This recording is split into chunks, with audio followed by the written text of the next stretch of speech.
За сайн байцгаана уу? Сэтгэлийн цэцгэл формын ээлжид аяллаар энтгэг рүү явахдаа 18 брендийн зулын шаардснаас аваад явсан.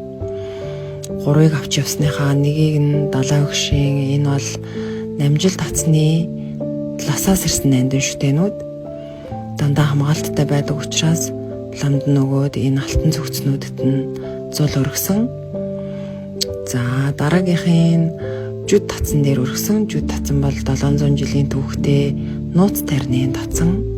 Биднийг очиход 500 гэлэн лам хайлан хурчаасан. Тэгээ энэ үеэр зөндөө сайхан зүгцэнд зул өргсөндөө үнэхээр их баяртай байсан.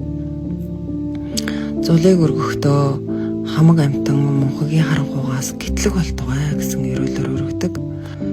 Монголоос зулын шаардсаа зориулж авч явж олон сайхан азидтай газраар зул өргөсөндөө үнэхээр их баяртай байсан. Энэ бол Бодгоё хотын гонгорын агуунд очиж зулаа өргөсөн. Ингээд олон сайхан зул өргөж зөндөө их буян хураалаа.